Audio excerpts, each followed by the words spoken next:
नमस्कार, मी प्रभाकर लोंढे, खडतर प्रवास वर्तमानपत्राचा तथा खडतर प्रवास यूट्यूब चॅनलचा मुख्य संपादक।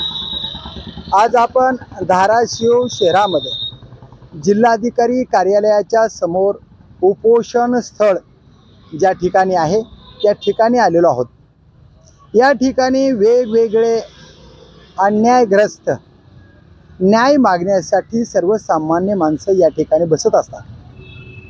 जिल्हाधिकारी या अन्यायग्रस्त व्यक्तींना न्याय देण्याचे काम प्रामाणिकपणाने करतात, कारण कुठंच न्याय मिळाला नाही तर जिल्ह्याचे मायबाप असणारे जे जिल्हाधिकारी असतात त्यांनी सर्वसामान्य माणसाला न्याय द्यावा अशीच सर्वसामान्य माणसांची अपेक्षा असते।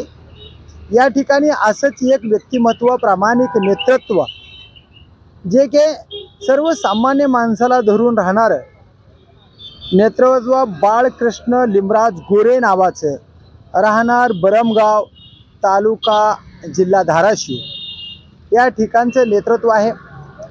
यांच्यावर असा अन्याय झालाय की यांच्या राहत्या घराची जागा जी आहे ती जागा नियमाप्रमाणे आमची जागा आम्हाला मोजून द्यावी आणि या जागेचे निमित्त करून शेजाऱ्याकडून आमच्याकडून त्यांच्यावर अन्याय होऊ नये, याच्यात एखादा दगाफटका होऊ नये, जीवित हानी होऊ नये आणि माणसामध्ये अंतर पडू नये ही भावना घेऊन बाळकृष्ण लिमराज गोरे यांनी न्यायालयात प्रकरण घातलं आणि न्यायालयाने आदेश दिले की ही जागा मोजून ज्याची त्यांना देण्यात यावी।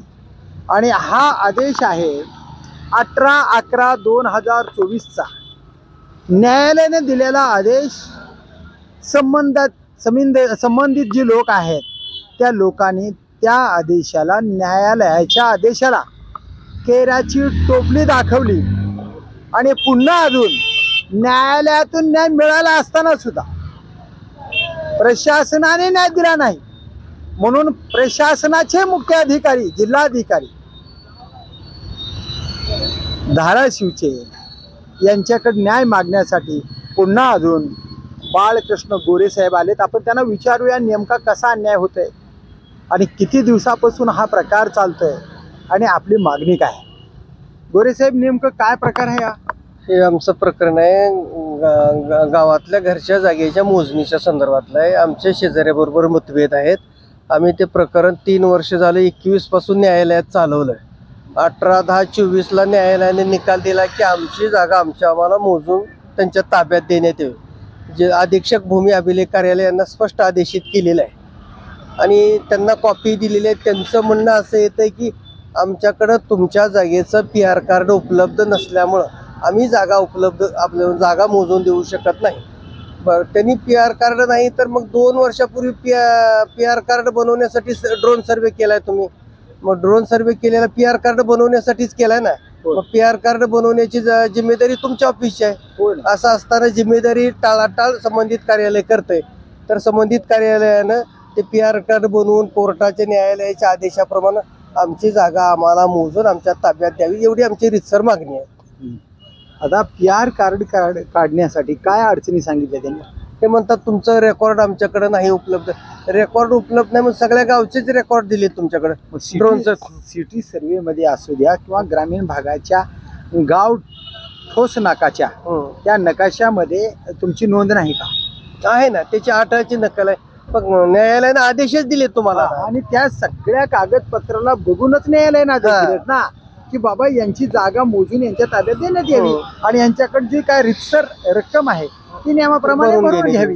पण रक्कम भरून घ्यायला गेल्यानंतर तुम्हाला काय म्हणाले? ते PR कार्ड उपलब्ध नसल्यामुळं ते चलन भरता येत नाही। त्याचं चलन PR कार्ड जो आहे त्यांनी बनवायचं काम असतं, त्यांनी बनवायचं भूमी अभिलेख कार्यालय। मग का ते बनवण्यासाठी त्यांनी ड्रोन सर्वे केलेला आहे 2 वर्षापूर्वी। त्यांनी प्रलंबित त्यांच्याकडेच राहिले, मग ते पळवाटा काढतात। ड्रोन सर्वे केला असताना सुद्धा त्यांनी बनवलेलं नाही आतापर्यंत, म्हणजे निष्काळजीपणा प्रशासनाच्या भूमी अभिलेख कार्यालय त्या तहसील तहसीलच्या बाजूला घाळ कारभार आहे आणि घाळ कारभार असल्यामुळे सर्वसामान्य माणसाची त्यांच्याकडे चक्रा मारून मी कंटाळून गेलो। किती दिवस चक्रा मारल्या? 6 महिने झाले चक्रा मारतो. त्यांचं आता बी काय म्हणणं आहे? आम्ही देऊ शकत नाही. न्यायालयाने आदेश दिलेत, न्यायालयाला देऊ शकत नाही असं कसं म्हणू शकताय तुम्ही? न्यायालयाला म्हणू शकत नाही ना. देऊ शकत नाही म्हणजे बरं, आज कोण आलं PR का? कार्ड तुमच्याकडे नाही तर मग ड्रोन सर्वे केला कशाला तुम्ही?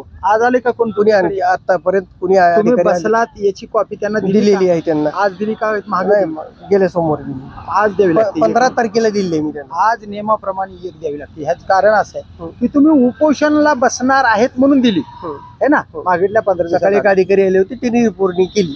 रिपोर्टिंग वेगळी, पण तुमचं अधिकृत एक पत्र तिथे गेलं पाहिजे की आम्ही आज उपोषणाला बसलेला आहात. आता ह्या माध्यमातून त्यांना कळलंच, पण तुमचं एक पत्र गेलं पाहिजे की मी सकाळी 11 वाजता उपोषण चालू केलेलं आहे आणि या उपोषणामध्ये जर माझ्या जीवितास काही धोका झाला तर प्रशासन जिम्मेदार राहील. अशा प्रशासन त्यांना कळवलेलं आहे. पण कळवलं ना? जिम्मेदार आहे. आज कळवलं? जिम्मेदार आज नाही, कळवतो. हा, कळवा त्यांना.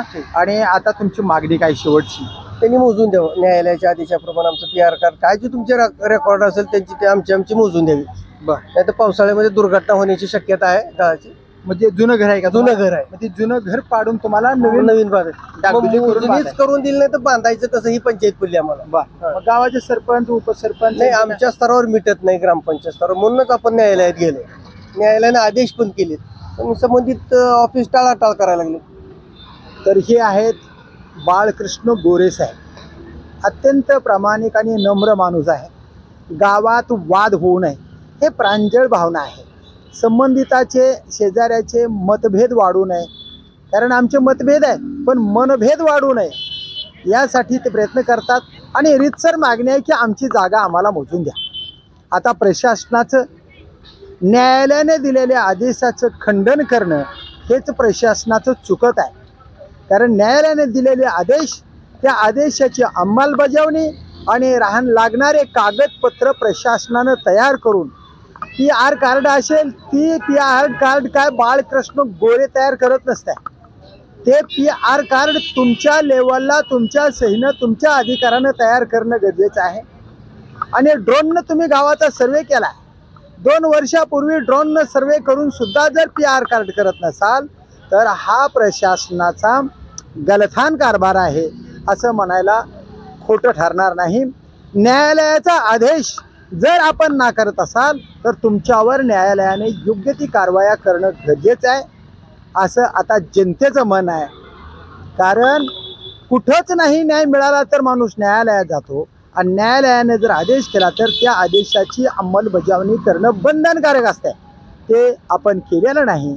तर बघूया येणाऱ्या काळामध्ये बाळकृष्ण गोरे यांना कसा नियमाप्रमाणे न्याय मिळतो, का मिळत नाही ते येणाऱ्या काळातच. जर प्रशासनाच्या अधिकाऱ्यांनी या न्यायालयाकडे दुर्लक्ष केलं तर त्याच्यावर जिल्हाधिकारी साहेबांनी योग्य ती कारवाई करावी. संबंधित अधिकाऱ्यांना योग्य ते आदेश द्यावे आणि ही छोटे मोठे जे प्रकरणं आहेत ते जिल्हाधिकारी साहेब तुम्ही निकाली काढावे. कारण तुमच्यावर लोकांचा विश्वास आहे. तुम्ही नवीन जिल्हाधिकारी आहात आणि चांगला जिल्हाधिकारी आहात असं लोकांमध्ये चर्चा आहे. तर बघूया येणाऱ्या काळामध्ये जिल्हाधिकारी साहेब बरमगावचा हा प्रश्न राहत्या घराचा कसा मिटवणार आहेत ते. कारण राहतं घर जुनं झालेलं आहे आणि ती जर पावसाळ्यात पडलं तर एखादी जीवितहानी होऊ शकते.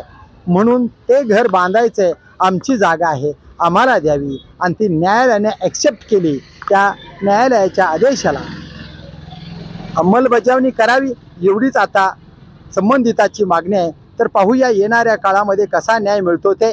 मी प्रभाकर लोंढे, खडतर प्रवास वर्तमानपत्राचा तथा खडतर प्रवास यूट्यूब चॅनलचा मुख्य संपादक.